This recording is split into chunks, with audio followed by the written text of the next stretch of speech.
Bueno, mis amados, pueden sentarse.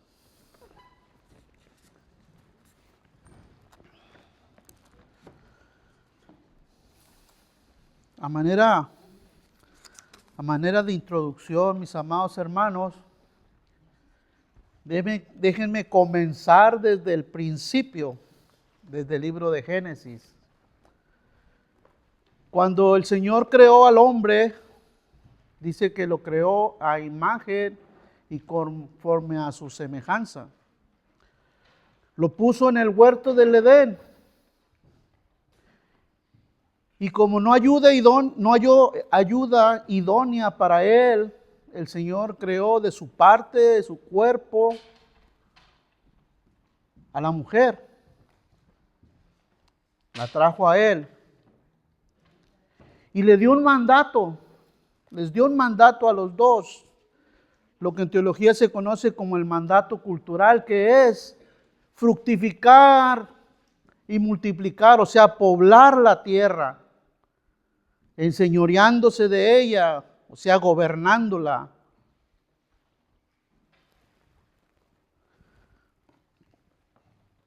Él les ordenó tener dominio por sobre todo el resto de la creación, cultivando y desarrollando todo para la gloria de Dios. Pero el mandamiento más importante, mis amados hermanos, que el Señor les dio a Adán y Eva, era de engendrar a hombres y mujeres que reflejaran la imagen de Dios, que reflejaran el carácter y la autoridad de Dios en todas las áreas de su vida y de la sociedad que comenzaba. Era expandir el reino de Dios en la tierra a través de la cultura, la civilización, la administración, haciendo que este mundo fuera un reflejo completo de la gloria divina. Dios creó al hombre con voluntad propia. Algunos le llaman libre albedrío. Para que voluntariamente tuvieran comunión con Dios, para que lo adoraran. En su momento Dios creó al hombre perfecto y santo. Desafortunadamente, el hombre por su propia voluntad desobedeció a Dios, pecando contra Él y trayendo sobre ellos la muerte. El Señor les había dicho que no alargaran su mano y tomaran del árbol de la ciencia del bien y del mal, porque ciertamente el día que ellos hicieran eso, ellos iban a morir. Y esta muerte que el Señor decía era la eterna separación de Dios con sus criaturas, con los seres humanos. Mis amados, en el diseño original de Dios era que el hombre viviera eternamente, gozándose para siempre con Él. Pero a causa de su pecado, mis amados, fue separado de Dios. El Señor sacó a Adán y Eva del huerto del Edén. Y dice que puso a un ángel con una espada desenvainada para que lo guardara de entrada. ¿Qué pasó después? El hombre que fue encargado de engendrar hijos o hombres y mujeres que reflejaran el carácter de Dios, la imagen de Dios. Después, ¿qué pasó? Tuvieron hijos. Pero estos hijos que tuvieron ya nacerían con la imagen distorsionada de Dios. En Génesis capítulo 5, versículo 3 dice que después de que Caín mató a Abel, el Señor le concedió a Eva que naciera Set. Y vemos ahí que dice que nació a imagen y semejanza ¿de quién? ¿De Dios? No, a imagen y semejanza del hombre, caído, separado de Dios eternamente. Hermanos, como hombres y mujeres, hemos nacido heredando el pecado que nuestros primeros padres nos dejaron. Antes de creer en el Evangelio y en Cristo, ustedes y yo estábamos muertos. Lo mismo que hoy toda la humanidad que no ha creído en Cristo como su único y suficiente Salvador, que no ha creído en su sacrificio en la cruz del Calvario, que no ha creído en su Evangelio. Quizás se oiga fuerte, pero están muertos. Y eso es lo que dice también Pablo en Romanos capítulo 5, versículo 12 y Romanos 3, 23, cuando dice, por tanto, como el pecado entró en el mundo por un hombre, Adán, y por el pecado la muerte, así la muerte pasó a todos los hombres por cuantos todos pecaron. Y Romanos 3:23 añade, y están destituidos de la gloria de Dios. Entonces, mis amados, el pasaje que vamos a leer para desarrollar el mensaje se encuentra en Efesios capítulo 2 del 1 al 10. Y aquí el apóstol Pablo, inspirado por el Espíritu Santo, nos enseña cómo es que Dios hizo realidad el plan eterno de salvación, de rescate para sus redimidos, para su iglesia. Cómo un Dios en un acto de su soberanía nos salvó y nos dio vida cuando estábamos muertos en delitos y pecados. Por favor, leamos Efesios capítulo 2, versículos del 1 al 10. Y dice así, y Él os dio vida a vosotros cuando estabais muertos en vuestros delitos y pecados, en los cuales anduvisteis en otro tiempo, siguiendo la corriente de este mundo, conforme al príncipe de la potestad del aire, el espíritu que ahora opera en los hijos de desobediencia, entre los cuales también todos vosotros vivimos en otro tiempo en los deseos de nuestra carne, haciendo la voluntad de la carne y de los pensamientos, y éramos por naturaleza hijos de ira, lo mismo que los demás. Pero Dios, que es rico en misericordia, por su gran amor con que nos amó, aun estando nosotros muertos en pecados, nos dio vida juntamente con Cristo. Por gracia sois salvos. Y juntamente con Él nos resucitó y asimismo nos hizo sentar en los lugares celestiales con Cristo Jesús, para mostrar en los siglos venideros las abundantes riquezas de su gracia en su bondad para con nosotros en Cristo Jesús. Porque por gracia sois salvos por medio de la fe. Y esto no de vosotros, pues es don de Dios. No por obras para que nadie se gloríe, porque somos hechura suya, creados en Cristo Jesús para buenas obras, las cuales Dios preparó de antemano para que anduviésemos en ellas. Este pasaje, mis amados hermanos, contesta varias preguntas que nosotros podamos hacernos. Por ejemplo, ¿cómo es que Dios nos salvó? ¿Qué sucedió en nosotros que nos llevó ahora a ser creyentes, cristianos? ¿Cómo llegamos a ser salvos? Este pasaje contesta esas preguntas. Y este pasaje también, mis amados hermanos, es una de las declaraciones más grandes y sorprendentes, maravillosas, que hay en todas las escrituras que hablan acerca de la salvación que Dios nos ha dado. Entonces el apóstol Pablo explica de manera muy singular lo que significa recibir la salvación y ser parte del cuerpo de Cristo, que es su iglesia.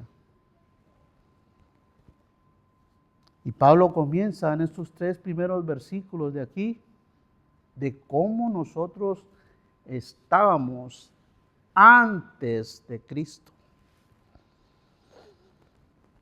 Mis amados, antes que nuestro Señor y Salvador Jesucristo viniera y nos encontrara, nos llamara, usted y yo estábamos muertos. Y por los que nacen anotación, esta palabra de muertos viene de una palabra griega que es necros, de donde se desprenden 2 palabras que quizá no estemos muy familiarizadas, pero también hay otras 2 palabras que están más familiarizadas con nosotros. Por ejemplo, necropsis y necropsia. La necropsis, que el hermano Edgar que sabe de medicina, es cuando le cae a una parte del cuerpo una infección muy grande y se tiene que literalmente cercenar esa parte del cuerpo. La palabra que más familiarizada está con nosotros es la gangrena. Entonces tiene que ser extirpada, cortada, porque pone en peligro la vida de una persona. Y como un ejemplo, mis amados hermanos, en nosotros hay muchas áreas de nuestra vida que quizá puede estar sucediendo eso, que necesitan ser quitadas de nosotros, extirpadas por medio del poder del Espíritu Santo. La segunda palabra es necropsia, que es el estudio que se le hace a una persona que ya está muerta. Bueno, la palabra familiarizada para nosotros es autopsia, para saber de qué murió la persona. Y aquí el Espíritu Santo, utilizando a Pablo, da ese diagnóstico, mis amados. Estábamos muertos, ajenos a la vida de Dios, separados de Dios.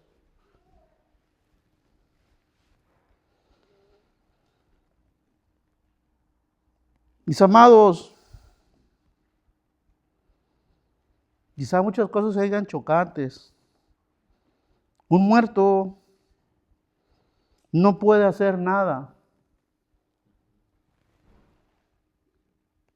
Un muerto no siente nada. Un muerto no oye nada. Un muerto no responde a nada. Y esa era la condición en la que nuestro Señor Jesucristo nos encontró y de donde nos sacó.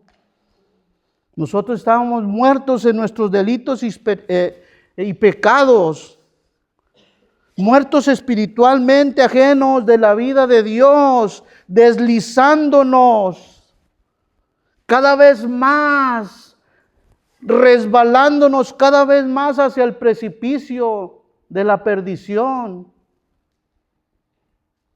Constantemente errábamos al blanco, no hacíamos lo que teníamos que hacer.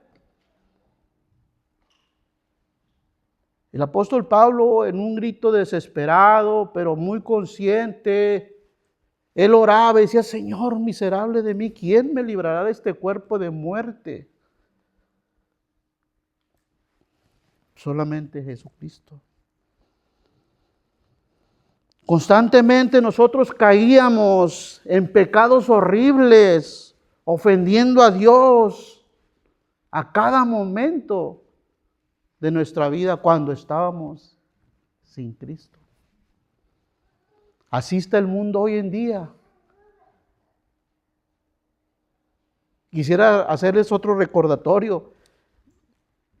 Hay una serie y una película que hicieron también, creo que ya lo he dicho varias veces, que se llama The Walking Dead, los muertos caminando. Quizás se oye un poco, pero así es la descripción de aquella persona que aún no viene a Cristo. Es un muerto en vida. Así está hoy la humanidad, así está esta cultura que cada vez yerra más y se aleja cada vez más de la verdad de Dios. ¿Por qué? Porque están muertos en vida. Y miren, déjense serme un poco más personal. Nuestros amigos, nuestros vecinos, las personas con las que nosotros todos los días interactuamos, están en esa condición. Están muertos todos aquellos que no han creído y han puesto su fe y su esperanza en Jesucristo y su Evangelio. Entonces, mis amados hermanos, estos 3 versículos que acabamos de leer, versículo 1 al 3, describen la condición en la que el hombre está. Lo que también los teólogos describen como la depravación total o la corrupción radical del hombre. El hombre en su estado natural, mis amados hermanos, odia a Dios. Oh, pero ¿cómo? Si a veces hablan de Dios y dicen, nos lo enseñaban en la mañana. Hablan de Dios, dicen de Dios. No, el hombre natural, no regenerado, odia a Dios y ama su pecado.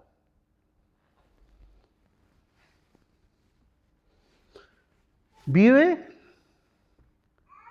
como que si nunca fuera a darle cuentas a Dios, impulsado por sus deleites.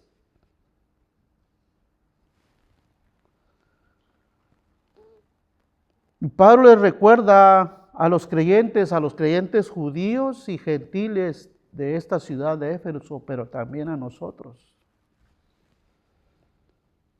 Por eso dice, en los cuales anduvisteis en otro tiempo, en la vieja vida, en el pasado tiempo, cuando no teníamos a Cristo,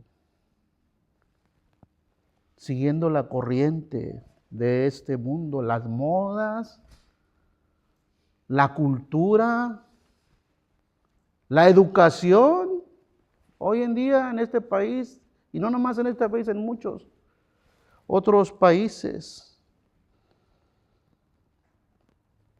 Entonces, no sé si tú te has dado cuenta cómo está este mundo.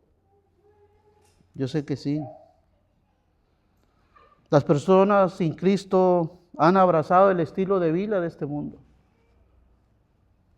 Lo aman.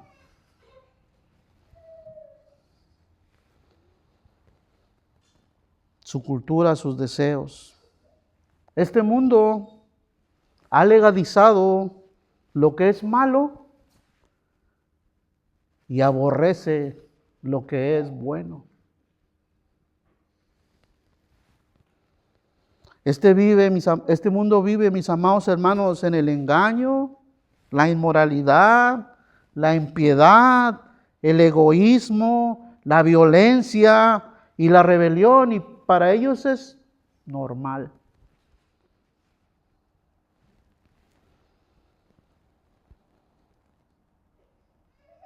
En una palabra, este mundo está depravado. Y así nos encontró el Señor a nosotros, obedeciendo al diablo y siguiendo su ejemplo, siguiendo la corriente de este mundo conforme al príncipe de la potestad del aire. Aquí se hace referencia a Satanás y a sus secuaces, los demonios. Todos aquellos inconversos son hijos de desobediencia porque no pueden obedecer a Dios. ¿Y saben qué? Tampoco quieren. Lo que dice Romanos 8:7. Las personas no regeneradas están motivadas, avivadas por el enemigo, dispuestos a desafiar, dispuestos a deshonrar, dispuestos a desobedecer a Dios, porque no lo aman.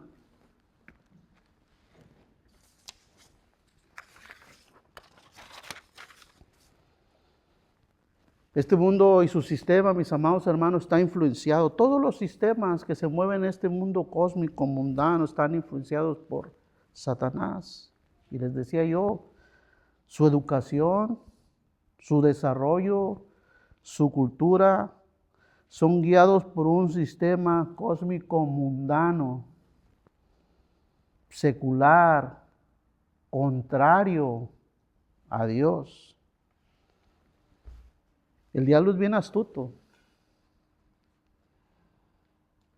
Por eso utiliza la educación, la cultura, las artes, para envolver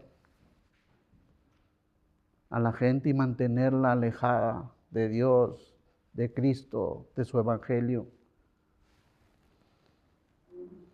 ¿Se imaginan a cuántas personas o cuántos millones de personas influencia por medio de la educación?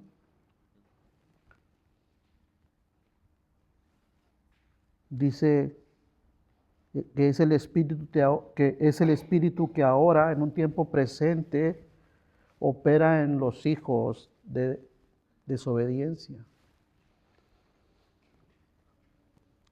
El versículo 3 comienza con esto, dice, entre los cuales también todos, primero decía ustedes, Pablo, pero dice todos, haciendo Pablo alusión a cómo él era antes. Él pensaba que estaba sirviendo a Dios, pensaba que estaba obedeciendo a Dios, perseguía a los cristianos, los entregaba para que fueran muertos. Era muy religioso. Cristo lo tuvo que confrontar, lo tuvo que buscar. Y miren, wow, lo que ahora después el apóstol Pablo se ha convertido. Entonces, mis amados hermanos, dice, entre los cuales también todos nosotros vivimos en otro tiempo, en los deseos de nuestra carne, haciendo la voluntad de la carne y de los pensamientos, y éramos por naturaleza hijos de ira, lo mismo que los demás. Esta es una realidad, mis amados hermanos, en todos aquellos que hoy viven en esta condición, o sea, en la condición natural, caída, en una total incapacidad espiritual.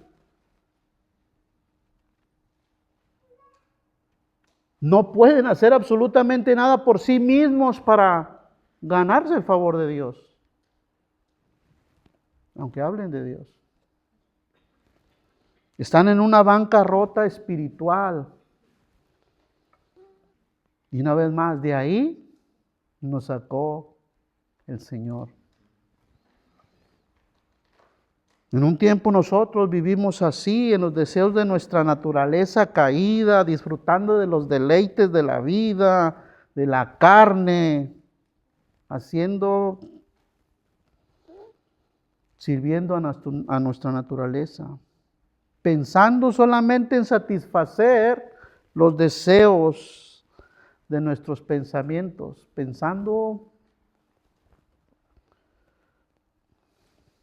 porquerías. O incluso muchas veces, algunos siendo buenas personas.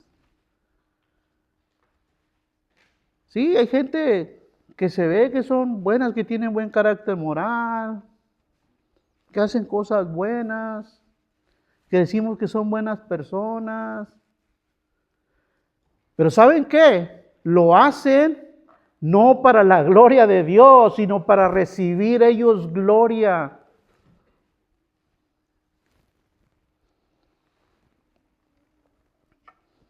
Mis amados, el hombre no necesita buena educación.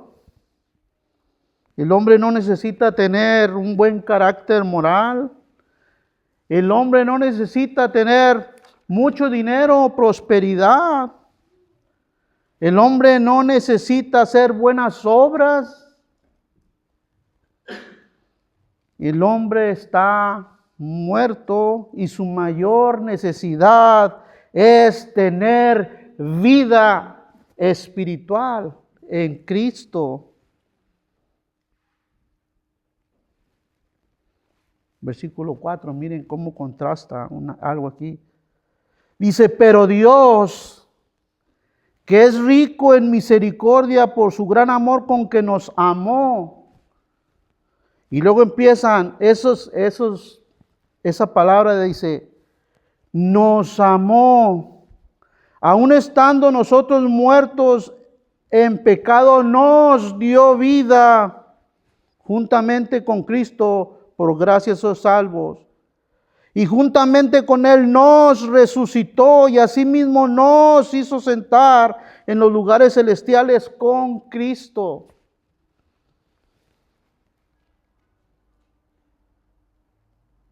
Miren, mis amados hermanos, aquí vemos la incapacidad del hombre.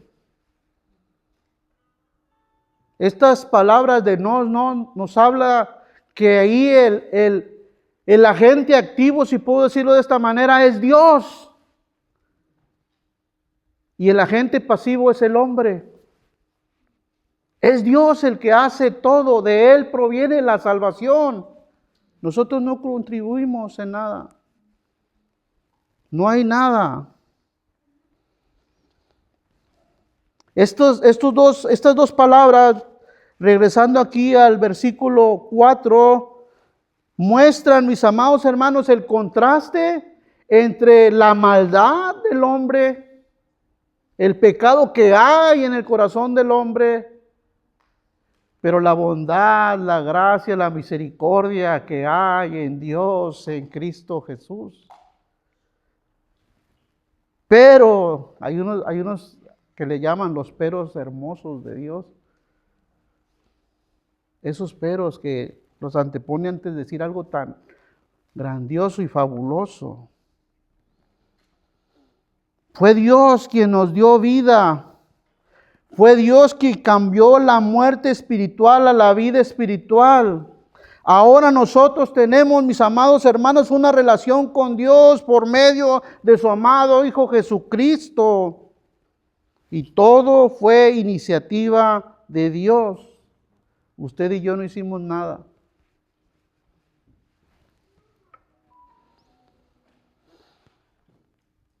Dios vino a buscarnos. Así como sucedió en el huerto del Edén, cuando Adán y Eva pecaron, en vez de ir, tenían una relación con Dios.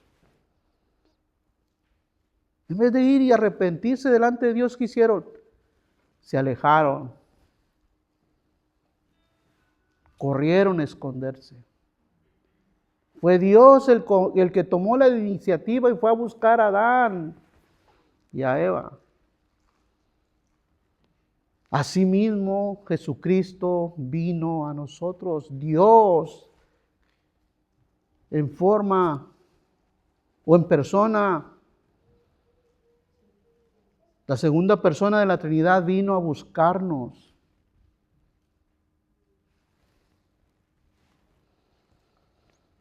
No es que Dios haya visto desde el cielo y viendo a la población o a la humanidad entera y dijera, este es mejor que este sí le voy a dar salvación. Este hace mejores cosas, este se porta mejor. No. Nosotros estamos completamente incapacitados. Todos estábamos muertos. Nadie era digno de salvación. Fue la pura misericordia de Dios. Y miren, aquí vemos dos palabras también que se repiten. La primera es misericordia y la segunda es gracia. ¿Qué es la misericordia de Dios? Es no darnos lo que merecemos. Nosotros merecíamos la muerte, el castigo. Nosotros merecíamos que hubiésemos sido colgados ahí en la cruz.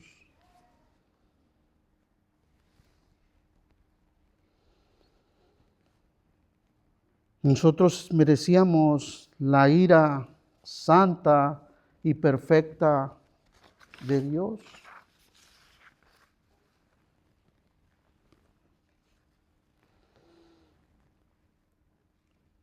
Nosotros merecíamos el infierno por nuestras maldades. Pero Dios nos dio misericordia en Cristo. La otra palabra es gracia. ¿Qué es la palabra gracia? ¿Cómo la podemos definir? Puedo decir así. Es el regalo inmerecido de Dios para nosotros.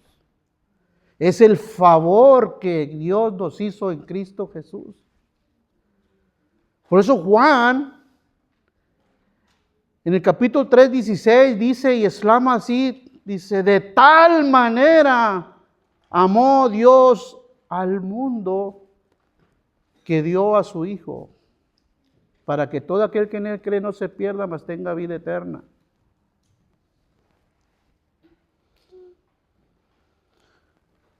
Mis amados, Cristo nos hizo el favor de salvarnos. Cristo nos hizo el favor de sufrir por nosotros el castigo.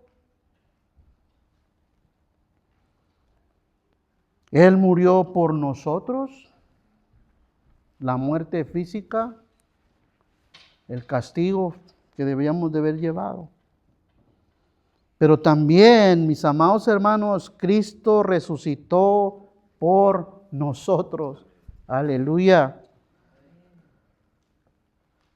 Entonces estas dos palabras, pero marcan una transición de la muerte a la vida, de la condenación a la justificación, de las tinieblas a la luz, de la desesperación a la esperanza, de ser objetos de la ira de Dios a ser objetos de su amor.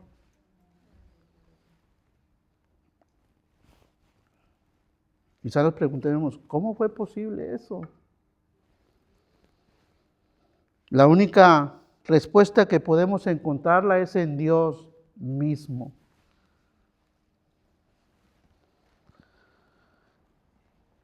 Miren, mis amados, en los versículos 4 al 7, vemos 4 atributos de Dios. Por eso les decía que Dios mismo es la respuesta. Vemos, nos lo decían, Dios es amor. No es que tenga amor, Dios es amor. Dios es misericordia. Dios es un Dios de gracia. Dios es un Dios de bondad. Pero también es un Dios de ira, que no dará por inocente al culpable. Cuando nosotros meditamos en la condición que describe el apóstol Pablo, inspirado por el Espíritu Santo, en los versículos del 1 al 3, mis amados, debemos de meditar en esa condición. Era tan evidente que éramos pecadores, miserables, desdichados. Pablo no nos atribuye, o sea, el Espíritu Santo en el diagnóstico que Pablo hace aquí, no nos atribuye ni una pizca de hermosura o algo que le pudiera llamar la atención al Señor. No había nada en el hombre. No hay ni siquiera uno, Pablo mismo decía. No hay quien haga el bien. No hay quien busque a Dios. Todos se desviaron. A unas se hicieron inútiles.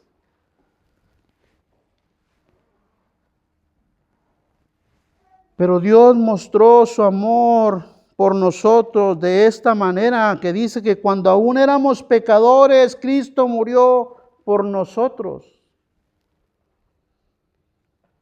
Y así como el poder del Espíritu Santo resucitó a nuestro Señor Jesucristo de los muertos, así también nos resucitará a nosotros en el día postrero.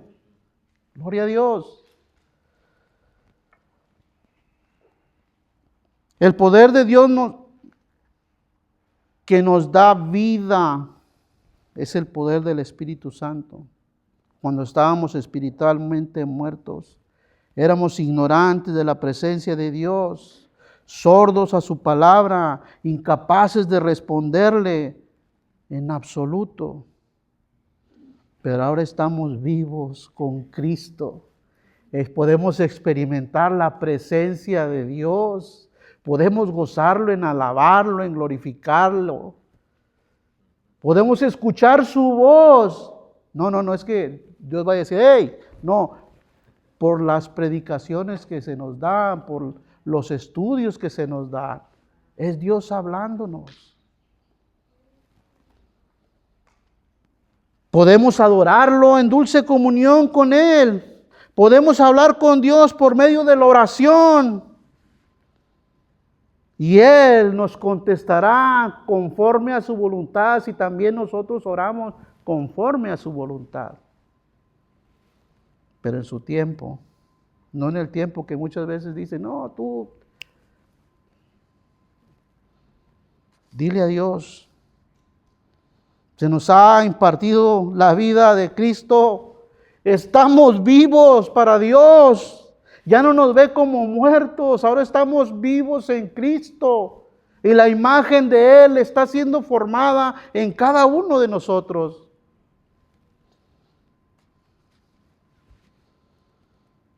¿Cómo pasó esto?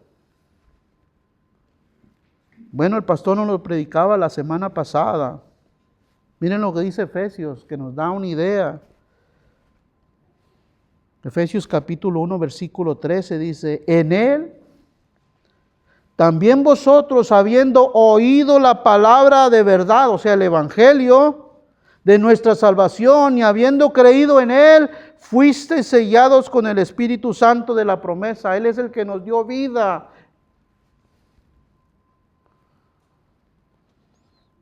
Pablo dice que cuando escuchamos y creímos en el evangelio, que es el mensaje de la verdad, fuimos unidos a Cristo Jesús.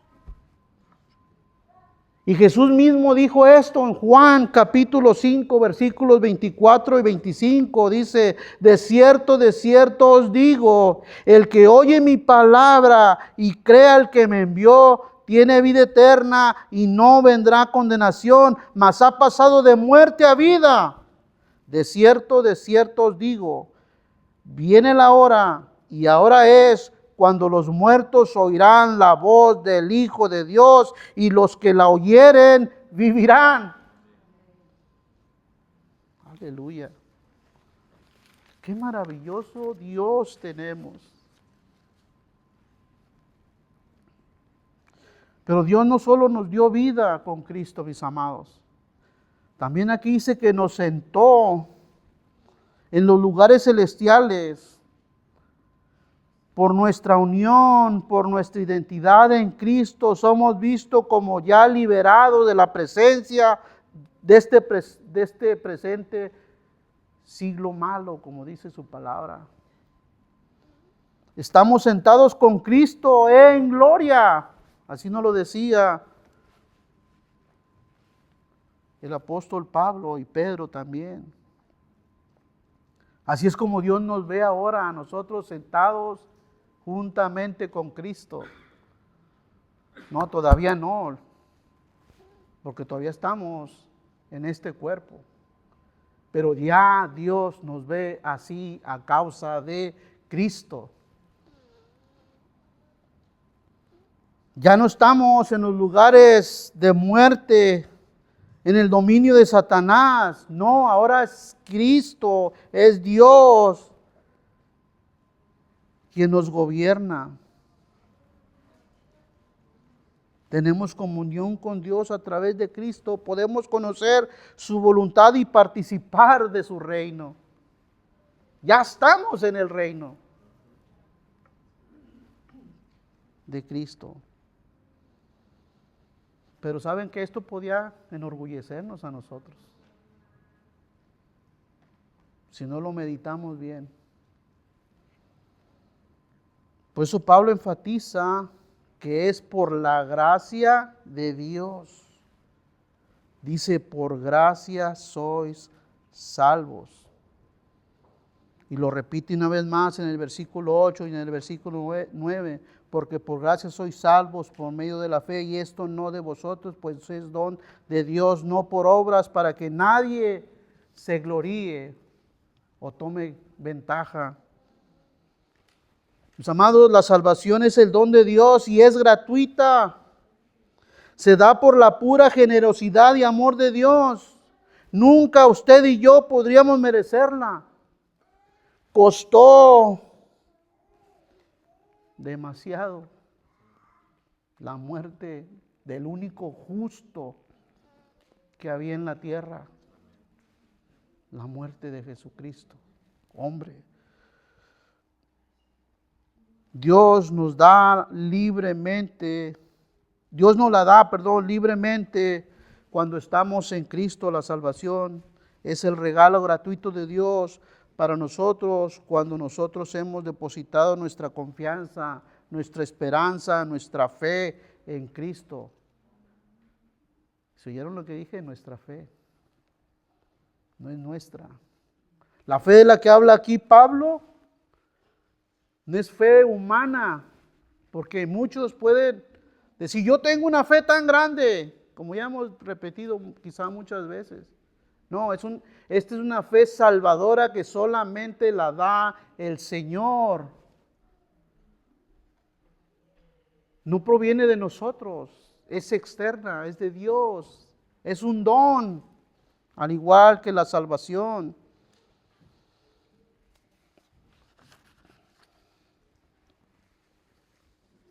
Mis amados, la salvación está única y exclusivamente en Cristo, en nadie más.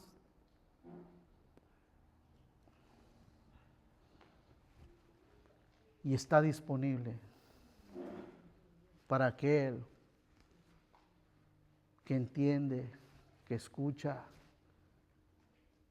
que viene a Él, que se arrepiente de sus pecados, que pide perdón.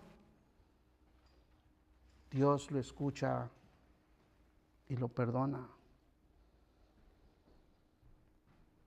Hemos sido salvos por gracia. No se debe a nada que hayamos hecho, sino totalmente viene de Dios. por lo que ha hecho por Cristo en nosotros.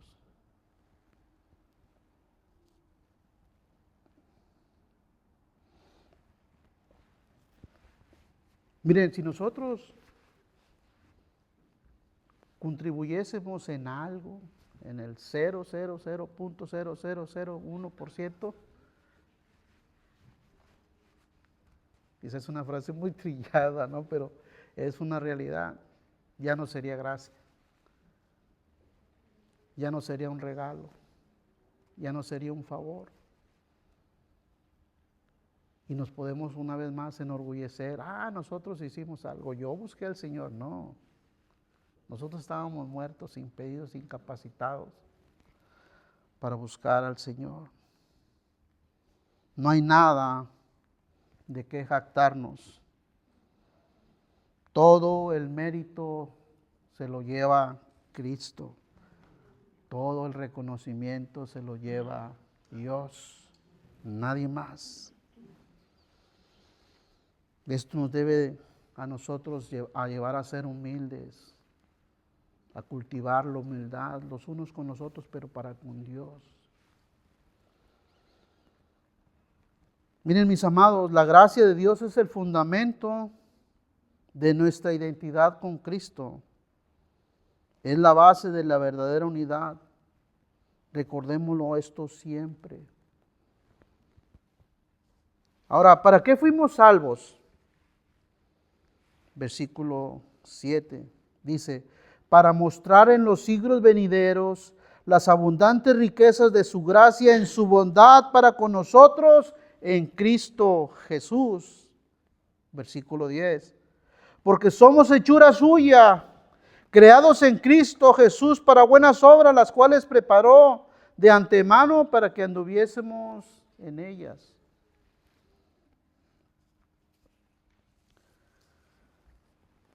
Miren, mis amados, hasta ahora hemos visto que la asombrosa y maravillosa gracia de Dios que nos ha salvado se ha derramado sobre pecadores indignos como nosotros. ¿Pero por qué Dios hizo esto? Bueno, aprendimos en los versículos 4 al 7 que solamente, si puedo decirlo así, Dios fue motivado por su propio amor, por su propia misericordia, por su gracia y bondad.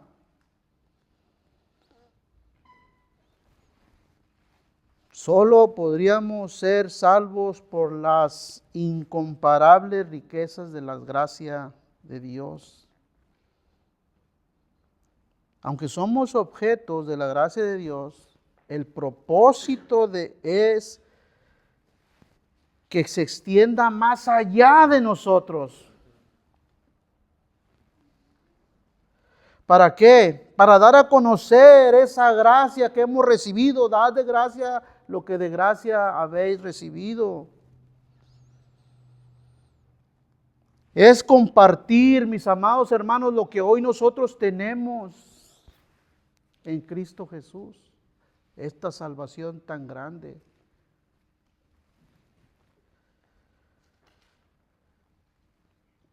Dice que no nada más esta gracia se expanda en nuestra generación, ¿no? Sino hasta los siglos venideros. Miren los hermanos que ya partieron. Miles de años, quizá algunos, otros cientos de años. Pero todavía la gracia sigue extendiéndose. ¿Por qué? Porque Dios se complace en salvar a las personas a través del testimonio personal de cada uno de nosotros. Primera de Corintios capítulo 1, versículo 21 dice: pues ya que en la sabiduría de Dios el mundo no conoció a Dios mediante la sabiduría, agradó a Dios salvar a los creyentes por la locura de la predicación. ¿Has escuchado alguna vez que dicen: estos locos ahí vienen otra vez Pues a Dios le agradó salvar así por el medio de la predicación de su evangelio, por medio de que usted y yo vayamos y compartamos eso que hemos recibido. Tenemos ejemplos en la palabra de Dios. ¿Se acuerdan aquella mujer samaritana que se encontró o que le encontró el Señor en un pozo? Que hablaba lo que no sabía. El Señor le habló, le predicó el evangelio. ¿Y qué pasó? Ella creyó en Cristo como el Mesías esperado. Y no nada más eso, dice que fue y compartió con todo el pueblo. Y todo el pueblo vino a escuchar a Jesús. ¿Qué otro ejemplo podemos, vívidos así? Aquel hombre del cual nuestro Señor Jesucristo expulsó demonios.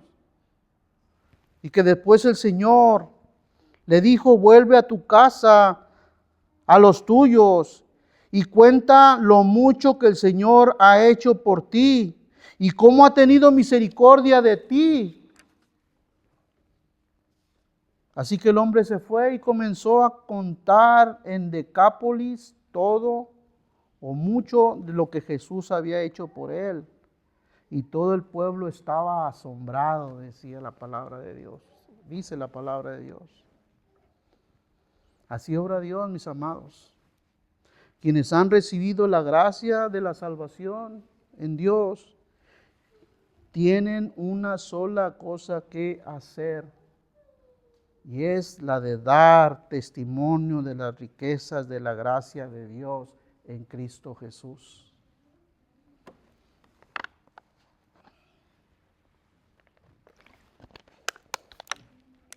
Ya estoy terminando, mis amados.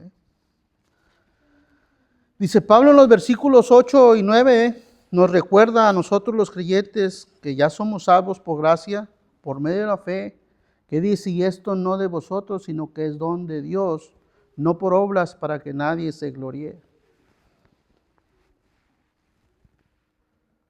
O sea, todo viene de Cristo. Todo es por parte de Dios. No hay nada que nosotros podamos hacer. Nuestras mejores obras, sin tomar en cuenta a Cristo, delante de Él, huelen mal.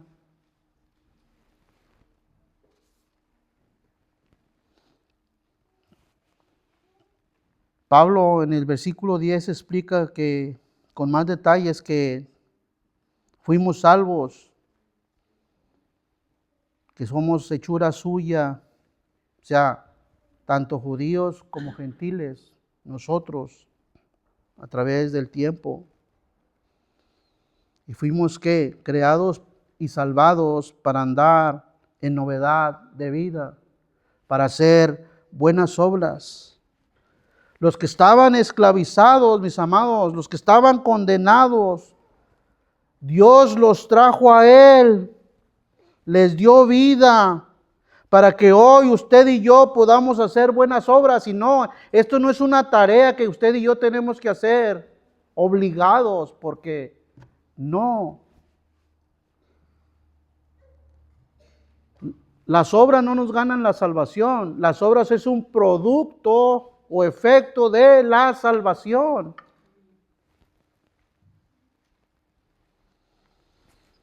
Dice que en Filipenses capítulo 2, versículo 13, que Dios es el que produce el hacer como el hacer por su buena voluntad, por su Santo Espíritu. Entonces, mis amados hermanos, no es nosotros, no, o sea, nosotros no nos ganamos la salvación haciendo buenas obras o para llenar un requisito para con Dios, no. Es un estilo de vida que testifique de quién es Dios, de cuánto nosotros valoramos a Dios, su palabra.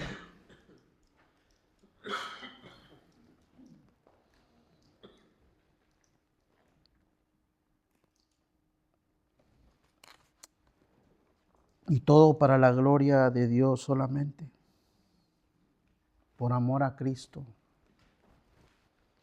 Con esto termino, mis amados. En el tiempo pasado, cuando vivíamos sin Cristo, estábamos muertos.